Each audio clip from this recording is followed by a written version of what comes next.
Welcome to This Explainer. You know that exact feeling, right? You're just casually checking your schedule and boom, family dinner, Sunday, 5 p.m. pops up on your calendar. Your stomach literally drops.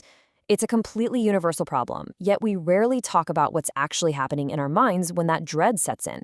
So today, we are going to unpack the fascinating psychology behind why family gatherings can feel like emotional obstacle courses. Okay, let's dive right into this because I want you to be completely honest with me. Have you ever felt like you'd rather, I don't know, wrestle a literal bear than sit through another Thanksgiving dinner? Or listen to Uncle Derek's wild conspiracy theories about birds for the hundredth time? Well, if your answer is yes, I have some absolutely fantastic news for you. You aren't broken. You're just wired differently. It's so incredibly easy to feel guilty about dreading these events, isn't it? Like it's some sort of sign that you're just inherently antisocial or unloving. But that couldn't be further from the truth. This dread is a completely natural, honestly fascinating result of how your brain operates behind the scenes. It's really not about how much you love your family, it's entirely about neurobiology. Which brings us to Section 1, the obligatory socialization trap. To understand this, we've got to look at the first psychological driver. People love to blame holiday dread on introversion. They'll say, oh, you just need some time to recharge. But actually, scratch that. That is a total myth, and we need to dismantle it right now. Here's what you're actually experiencing: obligatory socialization. Researchers have found that introverts can actually be total social butterflies when they're around people they genuinely vibe with, people they actively choose to be around. But family gatherings, they force you into this involuntary presence. Because you aren't actively choosing to be there, your nervous system basically treats the event like a literal threat. Your brain reacts the exact same way it would if you were stuck in an elevator with a stranger who just won't stop talking.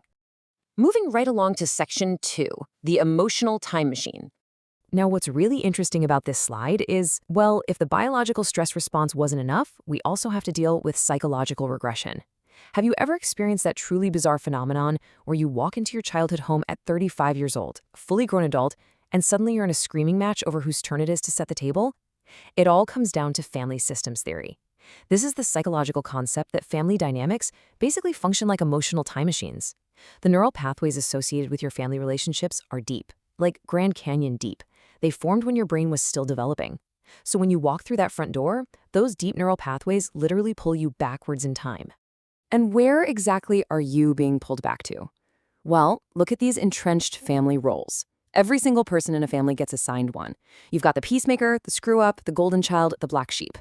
When you show up to these gatherings, you aren't showing up as the complex, nuanced adult you are today. No, you're being shoved right back into the highly specific role your family assigned to you decades ago. I mean, just look at this contrast. In your current life, maybe you hold a PhD, or you run a successful company, or maybe you literally save lives for a living. But in your family role, your mom still sees you as the moody 14-year-old who can't be trusted with scissors. So when your dad makes that one tiny, highly specific comment, you instantly regress. You feel like slamming doors.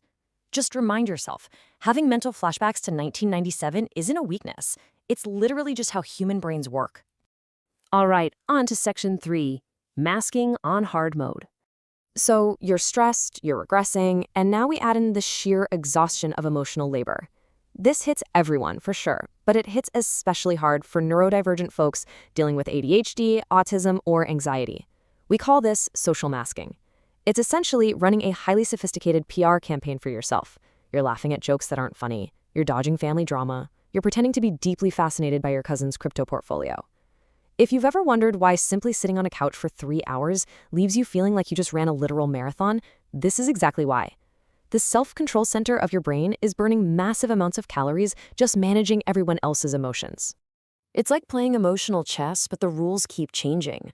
And masking around family is terrifying for a very specific reason. They knew you when you were weird. They remember the version of you that didn't quite fit in. So part of you is constantly on high alert, utterly terrified that they're going to see right through this perfected adult performance you've curated. Which leads us to Section 4, the comparison monster. Right when your guard is down, here comes the inevitable judgment phase of the evening. Questions about work, money, and marriage quickly turn standard dinners into full-blown comparison festivals. Psychologist Leon Festinger coined this as social comparison theory. It points out that humans naturally evaluate themselves by looking at those around them. And families, they are the ultimate breeding ground for this.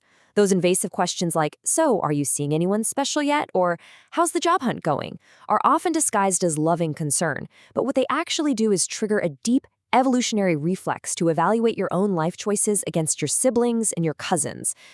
And this brilliantly illustrates the physical reality of that comparison, which is honestly stunning. Your brain literally processes the social pain of falling short, like thinking, man, my cousin bought a house and I can't even afford guacamole, in the exact same brain regions associated with physical pain, like stubbing your toe. Except think about it. The pain of stubbing your toe fades in a few minutes, right? The pain of family comparison marinates. It follows you home and absolutely ruins your whole week. Let's move to Section 5, Boundary Violations and Brains. In our regular day-to-day adult lives, we have pretty strict boundaries. You don't answer work emails at 2 a.m. You don't let friends crash on your couch for 3 months. But families, they often treat your hard-earned boundaries as mere suggestions. Look at how your brain handles this crossing through the threat sequence. When your mom asks about your dating life for the 15th time, she isn't just annoying you. Step 1, the invasive question is asked. Step 2, your sense of personal control is lost. And having control of our lives is a fundamental psychological need. So, step 3 kicks in.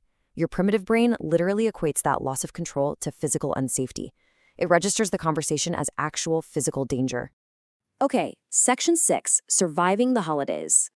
So, the crucial point is, knowing all this brain science, the obligatory socialization, the time machine effect, the masking, the threat detection, how do we actually manage it all? Let's shift gears from validating your psychological agitation to providing some real actionable solutions. The first and most important step is simply giving yourself permission to feel. Acknowledge that you hate these gatherings, and recognize that feeling this way absolutely does not make you a bad person.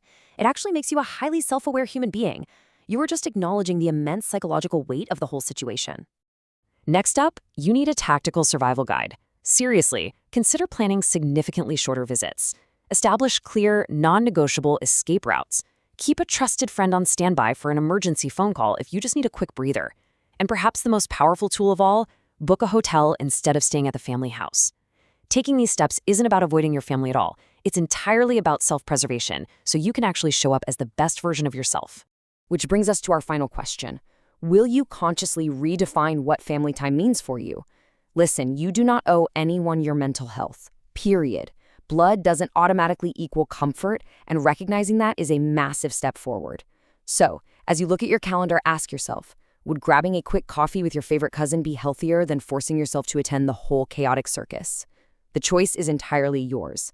Thanks so much for joining me for this explainer, and I'll catch you next time.